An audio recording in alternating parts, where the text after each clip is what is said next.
Even if it's 0.5%, it's a slash, right? When you are working here and you're getting all these views here and there, you will know that 0.5% slash is a major slash for you.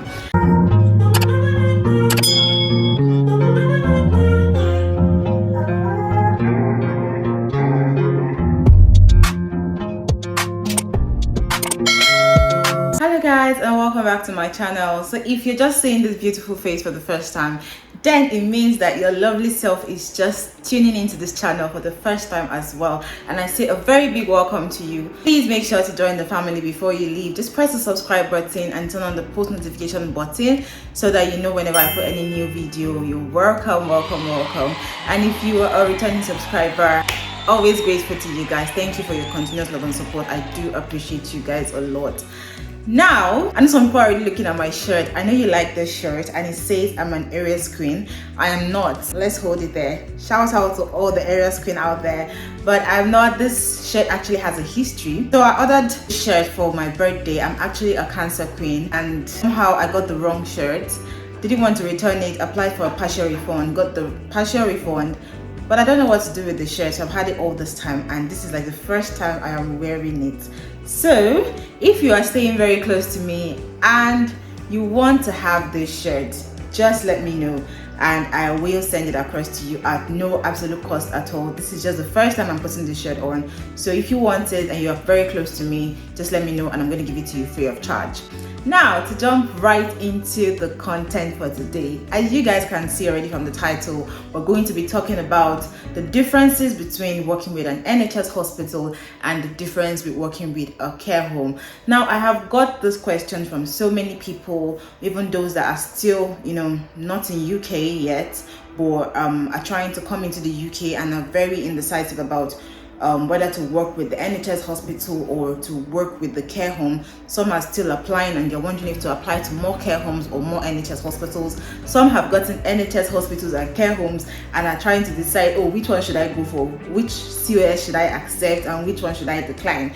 And some people are already in the UK and are working with NHS hospital, but they are thinking, do I go to a care home, which is better? And some are in the care home and are wondering, do I go to the NHS hospital, which is better? So I have got this question directly both through messages and emails, and I've decided to just do content today just to answer everybody's questions.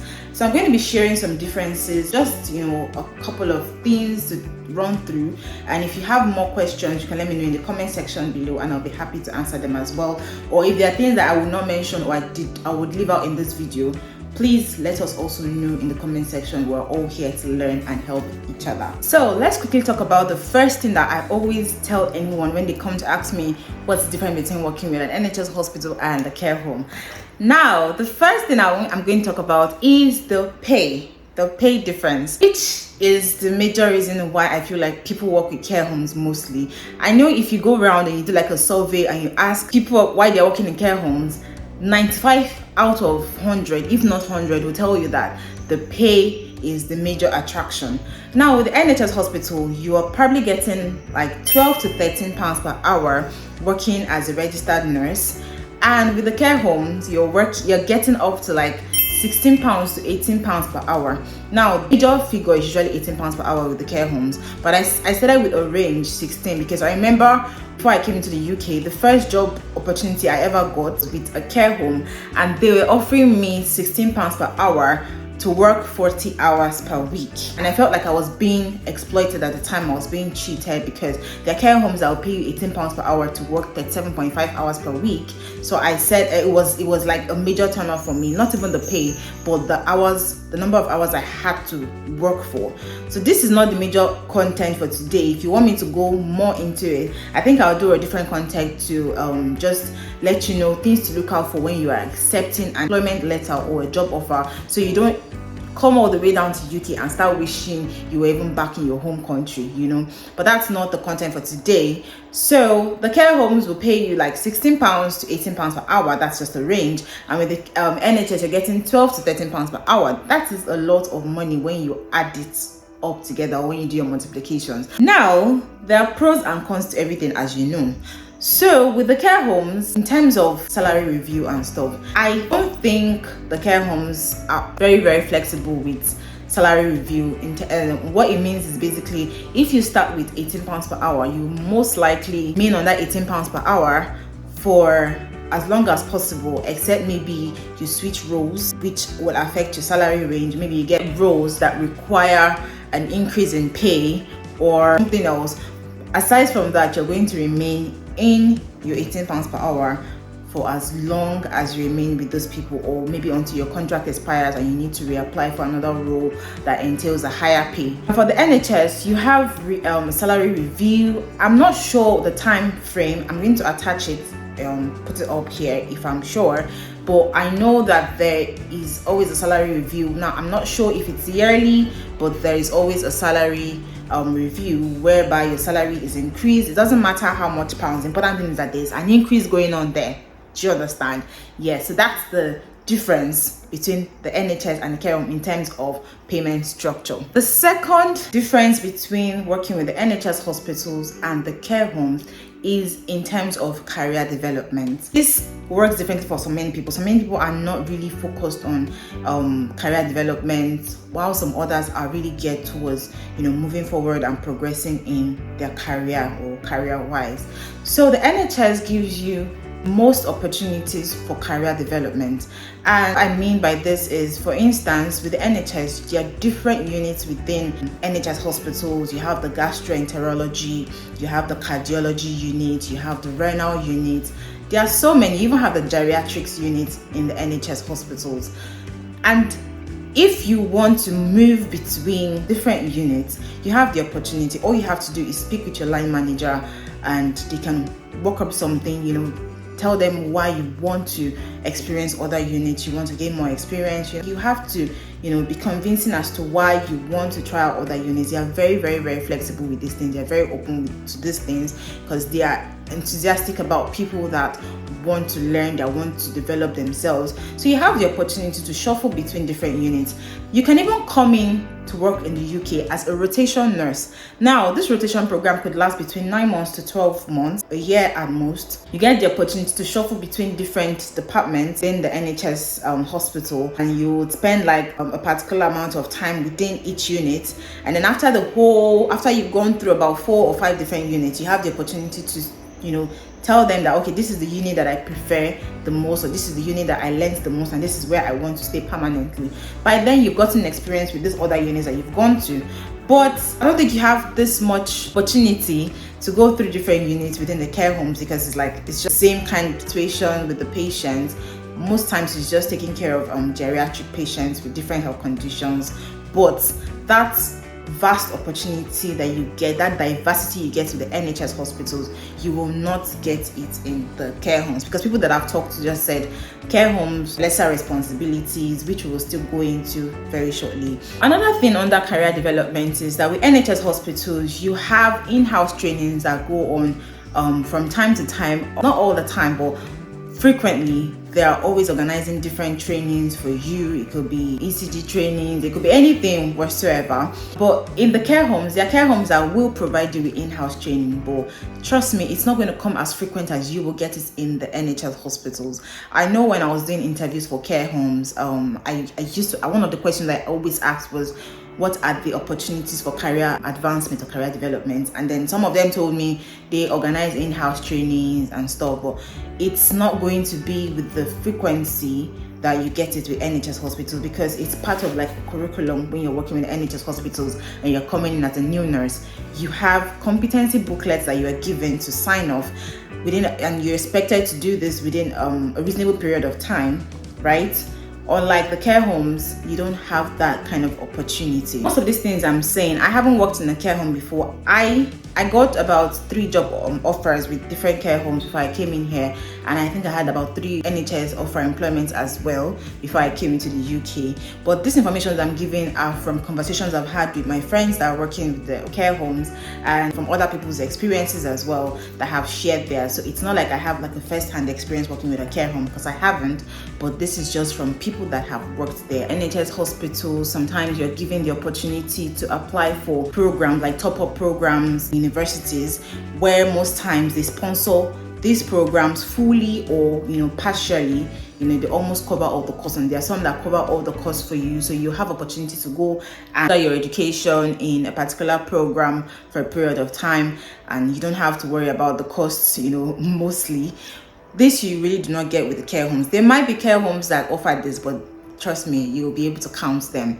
Unlike the NHS hospitals, it's usually common. Sometimes might be competitive, or because there are many people that want to go for the same program. It just means that you have to step up, you have to buckle your shoes, and also strive to get there, because there are people that get it. They provide you with preceptors. They provide you with mentorships. They give you mentors, they give you preceptors in NHS hospitals. Now, these are people that keep tabs on you, arrange meetings with you, organize meetings with you. They meet with you at specific times, once a month, or it could be flexible. That you and your preceptor or mentor can work it out, and you can decide to arrange a particular time where two of you would sit down and just discuss, just to follow up, catch up on what has been going on with you, the challenges you are having. They teach you things that you might not know of. If there's a device you want to learn how to use, or there's a procedure you're not very familiar with, they can teach you these things and explain to you and make you settle much more comfortably in your role as a new Band 5 nurse.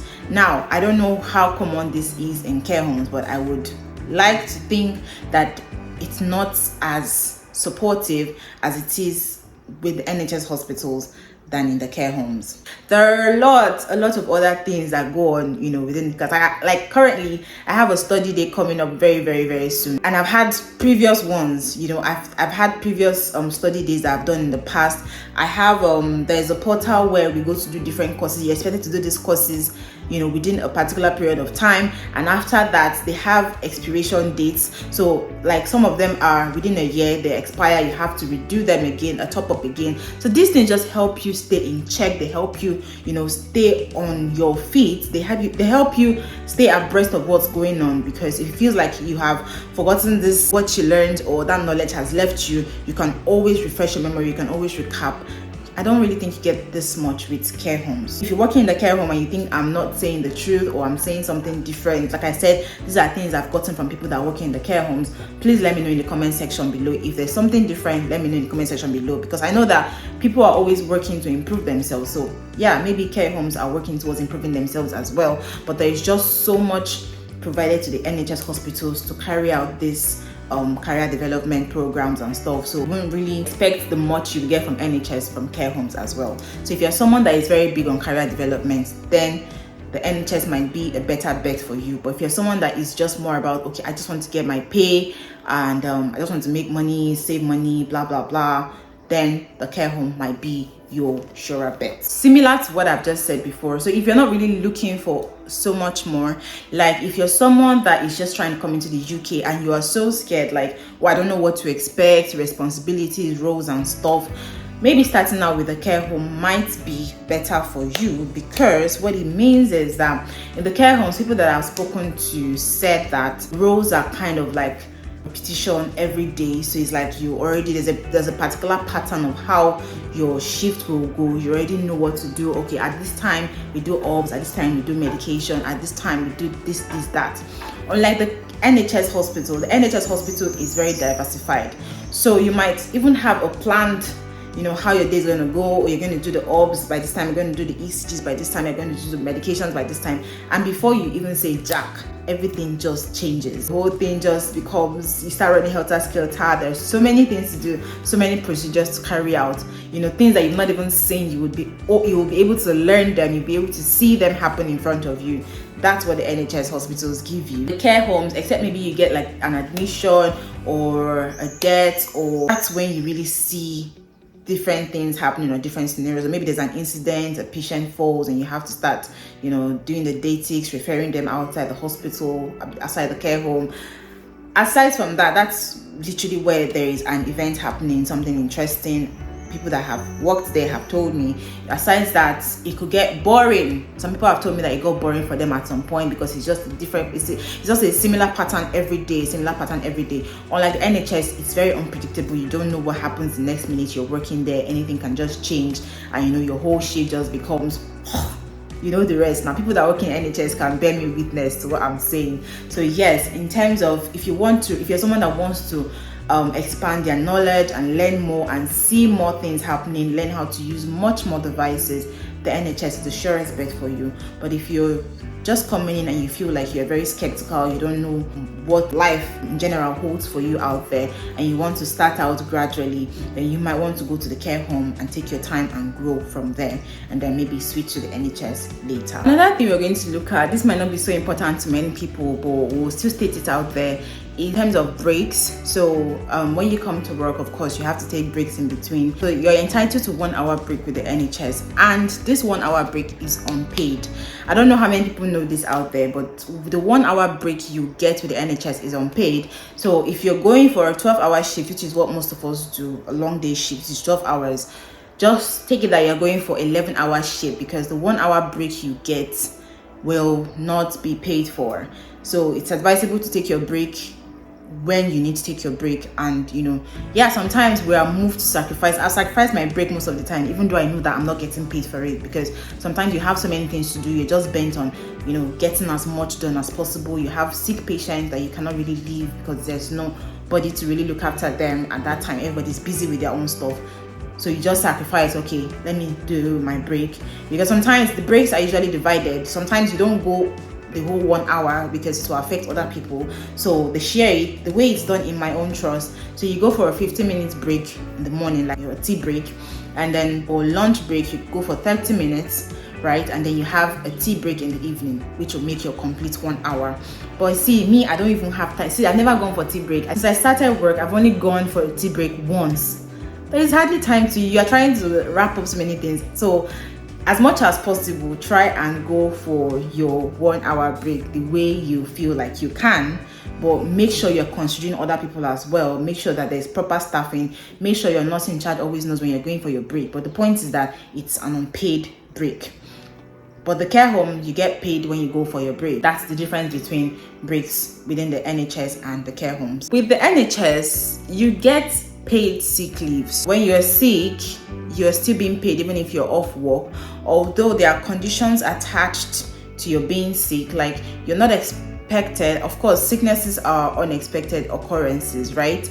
But the way it works is if you get sick more than 4 times within 6 months, then they have to start doing some reviews. Because you always feel a return to work form after your sickness.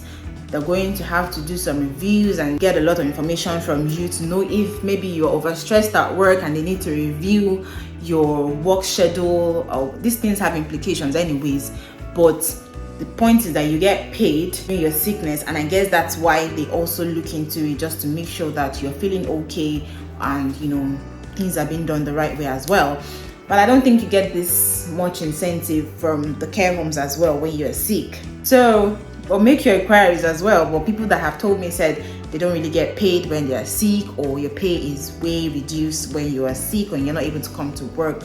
So these are the things you have to look at when you are trying to make a decision between the NHS and the care home, because of course sicknesses are inevitable and nobody plans for when they will happen, and you can't just come into work. So yes, that's another difference between NHS and care home. Let us look at the benefits that come in working with the NHS. I'm just going to list out about 3. I know that there are so many others that even myself I haven't explored, I don't even know about yet. But the ones I know about, let's start with talking about maternity leave. As a woman pregnant, you give birth, I think you have to stay for up to a year within the NHS or so to be entitled to this maternity leave package. You're entitled to 6 months full paid maternity leave and 3 months half paid maternity leave. So you can even stay up to 9 months free from work after you've put to bed, and you still get paid like you're actually working, right? I mean, having a new baby is already a full-time job, yeah? Exactly. But there are conditions that come with these things. Like if you're on maternity leave, there are things you have to know. You're not expected to go and work elsewhere because you're being paid during that period, right? You're not expected to go and work elsewhere. It's a problem. It's an offense, I think, especially if you're on a tier 2 visa. Another benefit again is there are so many companies that decide to make slashes for NHS staff because they believe that what we're doing is service. We're serving the public. They're trying to compensate us for the good work that we're doing. So they tend to slash so many things for you. So there's this thing called the blue light card. So when you have the card, you're expected to pay a certain amount of money yearly, about £4 to £6. I can't remember how much I paid, but I have the card. I'll show you guys what it looks like. So before you even get the card, you can be using the online card. You have to get they have the app, the blue light app. So you can be using the app. So what they do is they bring together different kind of companies, clothing lines, even airlines, booking hotels and whatever. So they bring these companies under their own company, and then they liaise with them to slash down prices for NHS staffs, right? So you can also apply for your own card. So you're not just using the online card, but you are using a physical card as well. I have mine. I don't have it here with me, but I have mine. So these are the benefits you get with working with the NHS. So most of these people, when you're trying to buy from them, if you go through using the blue light card, you will get some slashes. It could go as far as 10% slashes, 1%, 2%. Even if it's 0.5%, it's a slash, right? When you are working here and you're getting all these bills here and there, you will know that 0.5% slash is a major slash for you. There's also these people, tickets for goods. There are different shows that, when you have to pay for it, you will know that you are paying for something. But then they slash these prices to as low as you think of. Like I went for a theater experience. My first theater experience was a real life acting. I thought it was a cinema experience actually. And then I went and it just occurred to me that, it was actually a real life play. I only paid £3 for that. I know I don't want to think about how much other people paid, but because I was an NHS staff, I just had to put in my work details and I got that experience for just £3 only. There are so many other shows, live bands and stuff that you can go and view for as low as £3 just because you're an NHS staff. These are just little ones that I know about, with some others that I won't really talk about. But then there are so many others. If you make your researches, you will find out as well. This is not me advocating for you to come and work with the NHS. There are ups, down, everything. But I've just listed out the differences, and these are just facts of what I know at the moment. That's why I said if you have more things to share, if you think that there are things I did not talk about, because I can't mention everything in one video, to be honest. I've just listed out the very important ones that I can say in this video. So if you feel like there are other things that I have not listed, it could be about the NHS, it could be about care homes, please let us know in the comment box below. And if you have other questions as well that you would like to ask, let us know in the comment box below, or you can send an email to everythingwithnosande@gmail.com and I'll be happy to answer your questions. And if there are more content you would like to see, also let us know in the comment section below, and I will be happy to work on those content and bring them to you, because pleasing you is my responsibility, right? Okay guys, so I hope you've enjoyed this video so far, and I hope you've learned one or two things, and I hope I've been able to answer your questions and give you more clarity as to who to go for. Until my next video guys, you guys just stay safe, stay awesome. There's still coronavirus out there and a lot of other viral diseases. Please take care of yourself as much as possible. Golden rule always: wash your hands with soap and water. If you don't want to use the 7 steps of hand hygiene, I have a video on that. I'll put it here for you to watch. If you don't want to do that, just do the normal washing of hand that just make sure you are getting all the tips and the bits of your fingers and your hands, and make sure you're using soap as well. Just do that and stay safe as much as possible, and wear your mask wherever you need to, in public spaces and all, as much as you can tolerate. Okay, so stay safe guys. I'll see you in my next video. Take care. Mwah.